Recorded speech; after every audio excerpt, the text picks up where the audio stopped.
సంగారెడ్డి జిల్లా మీన్పూర్ సమీపంలోని ఇసుక బావి వద్ద గత 4 సంవత్సరాల నుండి లింక్ రోడ్లు గుంతలమయమై కంకర తేలడంతో వాహన రాకపోకలకు తీవ్ర ఇబ్బందులు ఎదురవుతున్నాయని వాహన చోదకులు మీటీవీతో వాపోతున్నారు. స్థానిక ప్రజలు మీటీవీతో మాట్లాడుతూ ఇక్కడ కనీసం మున్సిపల్ చైర్మన్లు, ఎమ్మెల్యే, జీహెచ్ఎంసీ సిబ్బంది కూడా కంకర తేలిన రోడ్ల గురించి నేటి వరకు పర్యవేక్షించని పాపాన పోలేదని స్థానికులు ఆగ్రహం వ్యక్తం చేస్తున్నారు. ఇదే బ్రిడ్జిలో 2022 సంవత్సరంలో సమీపంలో ఉన్న ఓ వ్యక్తి కారుతో పాటు కొట్టుకుపోయి 5 రోజుల తరువాత 50 మంది గజ ఈతగాళ్లు కారుతో పాటు దాంట్లో ఉన్న శవాన్ని గుర్తించినట్లు స్థానికులు ప్రజలు తెలిపారు. ఇన్ని సమస్యలు నెలకొన్న మున్సిపల్ చైర్మన్లు, ఎమ్మెల్యే, జీహెచ్ఎంసీ కమిషనర్ కేవలం ఓట్ల కోసం వచ్చి ప్రజలకు డబ్బులు ఇచ్చి గెలుస్తారే తప్ప ఇలాగే ఇక్కడ అభివృద్ధి మాత్రం చేయాలని ఆటో డ్రైవర్లు కూడా మీటీవీతో తెలిపారు. ఇక్కడ అభివృద్ధి అంతంత మాత్రంగానే ఉందని, ఈ కంకర తేలిన రోడ్ల గుంతలమయమైన గుంతలలో కార్ల ఇంజన్లు రాళ్లకు తగిలి వేల రూపాయల నష్టం జరుగుతుందని వాపోతున్నారు.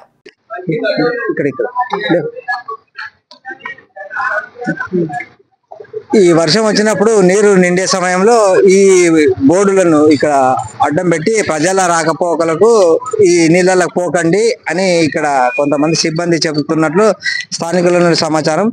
అయితే ఈ లింక్ రోడ్డును పక్క మరమ్మతు చేయించి సిసి రోడ్డు వెంటనే వేయకపోతే ప్రజలు విరుచుకుపడే అవకాశం స్పష్టంగా ఏర్పడుతుంది. ఈ నేపథ్యంలో వాళ్ళు ఈసారి ఓట్లు కేవలం వేసినాము తప్ప, ఓట్లు వేసినాము తప్ప వాళ్ళు ఎలాంటి అభివృద్ధి మాత్రం చేయడం లేదు. రోడ్ల పరిస్థితి ఇంతే, చేసిన పాపానికి కూర్చుకున్నంత అనే సామెతలాగా ఉంది అని స్థానిక పబ్లిక్ చెప్తున్నారు. ఈ వందనపూరి కాలనీ ఇసుక బావి దగ్గర ఇంత దుస్థితి ఏర్పడిందంటే నేటి వరకు కూడా ఒక్క అధికారి, ఒక జిహెచ్ఎంసీ కమిషనర్ కూడా ఇంతవరకు ఇక్కడ రాలేదు. అంటే వాళ్ళ పరిస్థితి ఏముంది? కనీసం జీతాలు తీసుకొని వాళ్ళు పనులు చేస్తూ ఇంటి దగ్గర ఉండి జల్సాలు చేస్తున్నారు తప్ప అభివృద్ధి కాదు. ఇక్కడ ప్రజల గురించి ఎందుకు పట్టించుకోవడం లేదు. ఇమ్మీడియట్లీగా రాష్ట్ర ముఖ్యమంత్రి రేవంత్ రెడ్డి చర్యలు తీసుకొని ఈ సిసి రోడ్డు దీన్ని నిర్మించాలని చెప్పేసి మీటీ తరఫున కోరుతున్నారు. 2022 సంవత్సరంలో ఇదే బ్రిడ్జి కిందకి వెళ్ళి మొత్తం అంటే నిండిపోయింది. ఇక్కడ నిండిపోయి ఇక్కడ కనీసం కారు కొట్టుకపోయి 5 రోజులకు ఒక కారుతో పాటు ఒక అద్దులోనే ఒక మనిషి వాసిపోయి 5 రోజులకు ఆ డెడ్ బాడీ దొరికితే వాళ్ళ ఇల్లు ఇక్కడే ఉంటదని మన స్థానికులు పెద్ద పెద్ద మనుషులు చెప్తున్నారు. 50 మంది గజ ఈతగాళ్ళని పంపించారట. 5 రోజులకు దొరికింది. 5 రోజులకు ఆ శవం అనేది ఆ కార్లో అట్లనే దొరికితే వాసిపోయి ఆ శవాన్ని తీసుకొచ్చారు. డాక్టర్ కూడా పోస్ట్ మార్టం చేసేది. ఇలాంటి పరిస్థితి దాపురించింది. మరి ఇక్కడ పాలకులు ఎందుకు ఎవరి కోసం ఉన్నారు? కేవలం వాళ్ళు ఉన్నది వాళ్ళ బొజ్జలు నింపుకోవడానికి, వాళ్ళ ఆస్తులు సంపాదించుకోవడానికి, ఈ ప్రజల భవిష్యత్తు, బంగారు భవిష్యత్తు చేయడానికి కాదు, ఇక్కడ రోడ్లు వేయడానికి కాదు. ఇలాంటి పరిస్థితి దాపురించింది. ఇప్పుడైనా కళ్ళు తెరిచి ఈ రోడ్డును ఇమ్మీడియట్గా వారం రోజుల్లో దీన్ని పక్క మరమ్మత్తు చేయించాలి తప్ప ఓట్ల కోసం వచ్చి ఓట్లు వేయండి అని చెప్పేసి గల్లీ గల్లీకి లోకల్ లీడర్లను పట్టుకొని వాళ్ళకి డబ్బులు ఇచ్చి పంపించి ఇలాంటి పనులు చేసే మీడియా మాత్రం ఊరుకోదు. తప్పకుండా రాష్ట్ర ప్రభుత్వం, రాష్ట్ర ముఖ్యమంత్రి రేవంత్ రెడ్డి దృష్టికి తప్పకుండా తీసుకురావడం జరుగుతున్నది. ఈ నేపథ్యంలో స్థానిక చైర్మన్ కానీ, ఎమ్మెల్యే కానీ, జిహెచ్ఎంసీ అధికారులు స్పందించి తక్షణమే చర్యలు తీసుకోవాల్సిన అవసరం చాలా ఉంది. సంగారెడ్డి జిల్లా స్టాఫ్ రిపోర్టర్ కేబీ రాజు.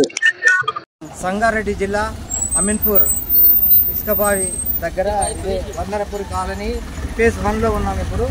ఈ నేపథ్యంలో ఇక్కడ పరిస్థితి చూడండి ఎలా ఉంది. వర్షాకాలం వస్తే చాలు రాళ్ళు మొత్తం వాహన చోదలకు తీవ్ర ఇబ్బందులు కలుగుతున్నాయి. ఇక్కడ కనీసం టైర్లు పంక్చర్ అయ్యి పగిలిపోయే ప్రమాదం ఉంది. స్థానిక పాలకులు నేటి వరకు పట్టించుకున్న పాపాన పోలేదు. ఇక్కడ కేవలం ఓట్ల కోసమే వస్తారు తప్ప ఇక్కడ అభివృద్ధి గురించి మాత్రం ఇక్కడ వచ్చే అన్న చెప్పే డ్రైవర్ అన్న ఇక్కడ సమస్యలు రోడ్ల పరిస్థితి ఎట్లా ఉన్నాయి?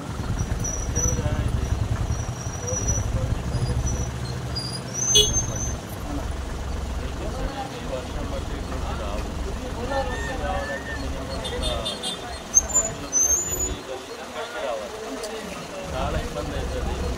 ఎవరు పట్టించుకునేటోళ్ళు లేదు. కనీసం ఇక్కడ రోడ్ వేస్తే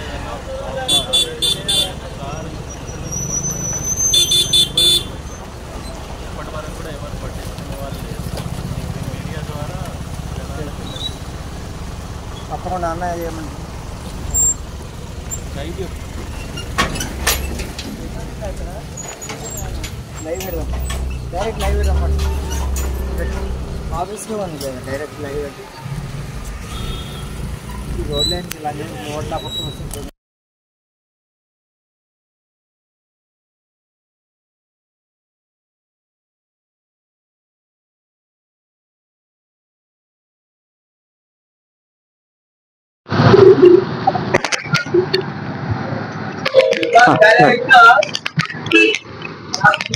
సో పరిస్థితి ఇదండి ఇక్కడి పరిస్థితి ఇలా ఉంది. సో వాహనాలు అక్కడ ఎక్కడ స్లిప్ అయ్యి ఎక్కడ పడతారో రాత్రి పూట వచ్చే పరిస్థితి ఇక్కడ లేకుండా పోయింది.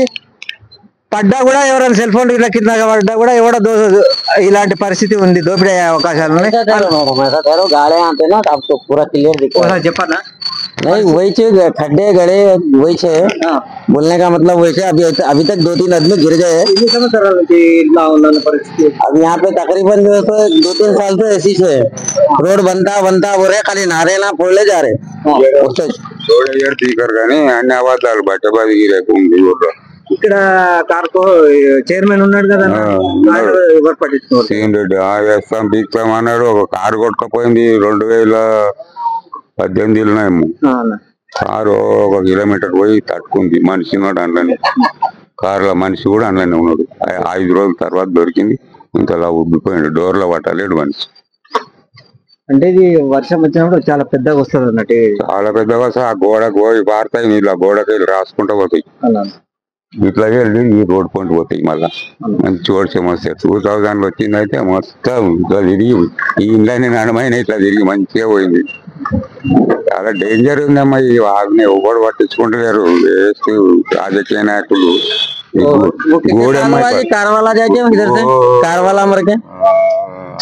మూడేళ్ళు అవుతుంది కానీ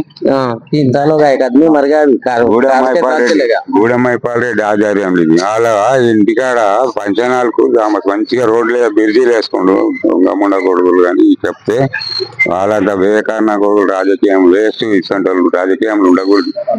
జనాలతో ఏం మంచిగా అనిపించుకోవాలి. ఇక నీ కడుపు నువ్వు నిప్పుకుంటే బాగుంటుందా, నీ కడుపు నువ్వు నిప్పుకుంటే మంచిగా ఉంటా. జనాలతో మంచి పేరు పొందాలి ఎవడైనా రాజకీయం నాయకుడు అంటే. ఇది తవ్వనా ఇది గట్టిగా ఒక అర్ధగంట సేపు గట్టి వర్షం పడదా అంటే కోల్గేట్ పెడతారు, పోలీసు వాళ్ళు వచ్చి వెళ్తారు. 7 మంది పోలీసు వాళ్ళు వస్తారు. తనవారు పెద్దదారా బండి పెట్టినామంటారు. మరమ్మతు మాత్రం ఇది బోర్డు పెట్టుకొని ఆనవాడగానే ఉరికొస్తారు. చేపలు పట్టడానికి వచ్చినట్టు పోలీసు వాళ్ళు కోల్గేట్ లో పెట్టి పక్కకి రోడ్లో పెడతారు. ఇక పక్కకి వాడతారు. చాలా వేస్ట్. जेसीबी अंदर आता साफ करता चले जाता साफ करके మొత్తం ఛానల్ అన్ని భారతీయ రాజులో పోయినాయి. ఈసారి కూడా ఉన్న ఛానల్ కూడా వెళ్ళిపోతాయి. వాగులో పెద్ద పెద్ద చెట్లు వచ్చి దొరుకుతాయి సార్ అక్కడ. అది ఏ సంవత్సరంలో 2019 కారుతో మనిషి కొట్టుకుపోయింది. 3 సంవత్సరాలు అవుతుంటాయి అంతే. 24, 22 అంతే. 5-6 दिन के बाद में डेड बॉडी ఉంటది. ఇల్లు పాపం బిల్డింగ్ కాటుకు పాపం కర్ణాటక కూడా ఉంటాయి. కొడుకు ఉన్న కొడుకు చచ్చిపోయినా కానీ నాకేందు కానీ బిల్డింగ్ కూడా అమ్ముకొని వెళ్ళిపోయారు. మళ్ళీ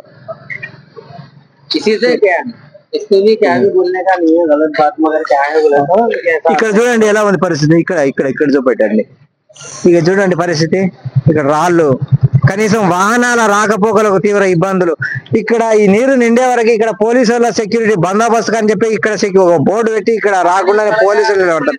అదే మరమ్మత్తు చేయించాల్సిన ఇక్కడ కనీసం ఇక్కడ వ్యాపారస్తులు ఉన్నారు, వాళ్ళ పరిస్థితి ఏం కావాలి? వాళ్ళు లక్షల రూపాయలు పెట్టి ఇక్కడ ఫంక్షన్ స్టాఫ్లు ఇక్కడ ఏదో అట్లా బీద ప్రజలు ఇట్లా జీవనం గడుపుతుంటారు. వాళ్ళని రాకుండా ఈ నీళ్లు నిండిపోయిన తర్వాత అక్కడ పోలీసులు పెడితే అదే పోలీసులు పక్క మరమ్మత్తు చేయిస్తారా? కనీసం రాష్ట్ర ముఖ్యమంత్రి ఉన్నాడు, దీనికి నిధులు మంజూరు చేయించి కనీసం చిన్న డ్యామ్ ఏర్పాటు చేసి ఇక్కడ బ్రిడ్జి ఏర్పాటు చేసి రోడ్డును పక్క మరమ్మత్తు చేయాలి. వాహనాల పరిస్థితి చూడు. ఇప్పుడు ఆటో ఎట్లా పోతుంది చూడండి పరిస్థితి ఏంది. ఇగో బైకులు చూడండి ఎంత ఇబ్బంది పడుతున్నారు. ఎక్కడ స్లిప్ అయ్యి ఎక్కడ పడే అవకాశం ప్రమాదం ఉంది. ఇప్పుడు వాహనాలు ఎలా పోతాయి చూడండి, ఎంత ఇబ్బంది ఉంది. ఈ ప్రభుత్వం ఎందుకు పట్టించుకోవడం లేదు? స్థానిక ఎమ్మెల్యే ఇక లోకల్ చైర్మన్లు వార్డు మెంబర్ ఎవరు ఎక్కడ ఉన్నారు కనీసం ఇక్కడ గుంతలమైన ఇంత పరిస్థితి ఏర్పడేది बड़े कार है ना, सब बड़े कारों में चले जाते हैं, छोटे आदमी पे आनेंगे, साइकिल पे आनेंगे, बाइक वाला कहाँ चलेंगे। बात वो है। अभी देखो वहाँ ये बीच में कैसा है, राउंड है ना, पानी आया तो मालूम नहीं पड़ता किधर गड़ा है, तो गाँव वाले को मालूम रहता, दूसरे आदमी को नहीं मालूम रहता किधर गड़ा है। तो చాలా మన పిక్చర్స్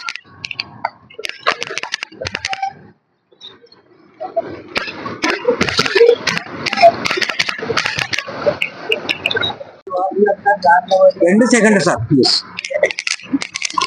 ప్రార్థించండి డోర్ వేయండి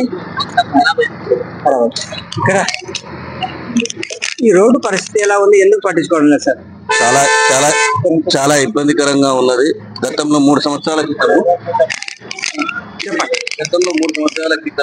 ఒక వ్యక్తి వర్షాకాలంలో కారు కూడా కొట్టుకపోయి చనిపోయాడు దాని తదనంతరము ఈ బ్రిడ్జ్ నిర్మిస్తామని చెప్పారు అయినా గత 3 సంవత్సరాల నుండి కూడా ప్రభుత్వ పాలకులు పట్టించుకోవడం లేదు దీని వలన వాహనదారులకి మరియు కార్లు వెహికల్స్ కూడా ఖరాబ్ అయ్యే పరిస్థితి ఏర్పడ్డది రాళ్ళు రప్పలు పట్టించుకోవడం లేదు అసలే మళ్ళీ చెత్త వేస్తున్నారు ఆ చెత్తను కూడా పట్టించుకోవడం లేదు ఇక్కడ అంటే మున్సిపాలిటీ ఇది జిహెచ్ఎంసీ పరిధి అక్కడికి వస్తుంది ఇక్కడనేమో మున్సిపల్ అమీన్పూర్ వస్తుంది అక్కడనేమో రామచంద్రాపురం మున్సిపల్ వస్తుంది ఎవరు కూడా ఇద్దరు కూడా పట్టించుకోవట్లేదు దాని వలన మొత్తం చెత్త వచ్చి పోయే వాహనదారులకు గాని నడుచుకుంటూ పోయే వాళ్ళకి గాని రాత్రి సమయాలలో కూడా చాలా ఇబ్బందికరంగా ఉన్నది ఇంకోటి ఈ ప్రాంతం నుంచి అక్కడికి ఆటోలు కూడా ఉండేవి మహిళలు వెళ్లాలన్నా ఇబ్బందికరంగా ఉన్నది చాలా చాలా ఇబ్బందికరంగా ఉన్నది ఈ రోడ్డు నిర్మాణం జరిగితే అందరికి కూడా ఉపయోగం ఉంటది ప్రభుత్వ అధికారులు ఇప్పటికైనా పట్టించుకోవాలి ప్రజాప్రతినిధులు కూడా పట్టించుకోవాలి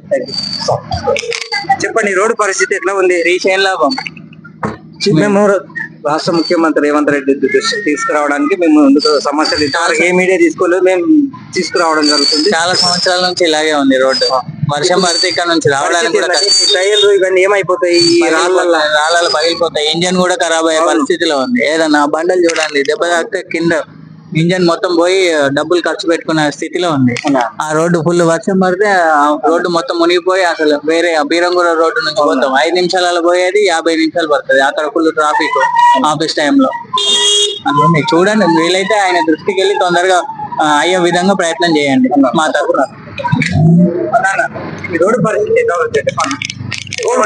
పట్టించుకోవడం లేదు కనబడుతున్నది అంటే ఎందుకు పట్టించుకుంటున్నారు ఎందుకు పట్టించుకోవట్లేరు స్థానిక ఎమ్మెల్యే కానీ లోకల్ చైర్మన్ కానీ ఎందుకు పట్టించుకోవడం లేదు కేవలం వీళ్ళు ఓట్ల కోసమే వస్తారా అభివృద్ధి గురించి లేదా ఈ లింక్ రోడ్ ఇది చేయడానికి ఇంత ఇబ్బంది ఎందుకు మీరు కూడా వాళ్ళ దృష్టికి తీసుకొచ్చారా లేదా వివరాలు పోయి మున్సిపల్ కమిషనర్ కి వాళ్ళ బాధ్యత కాదా చూసుకోవడం వాళ్ళ పని కాదా కావాలి ఖచ్చితంగా తనిఖీ చేసుకోవాలి ఎవరు వాళ్ళ పని మరి కావాలి మీరు ఎట్లా భావిస్తారు చెప్పండి ఏం భావిస్తామండి ఓట్లు వేసుకున్నాం అయిపోయి కర్మానికి పోవడం అంతే తప్పదు ఇక ప్రశ్నించిన కొంత మళ్ళీ అనగబడతారు అంతే అందుకని గమనం కూర్చోవాలి ఇక తప్పదు ఇక అంతే ఇక పరిస్థితి ఓట్లేసిన పాపానికి మేము ఇది కూడవలసి వస్తుంది అనే సామెత జ్ఞాపకం వస్తుంది ఇది పరిస్థితి ఇక్కడ సరే ఒక్కొక్కరి బాధలు ఇక్కడ వర్ణనాతీతంగా ఉన్నాయి అవునా ఇదే పరిస్థితి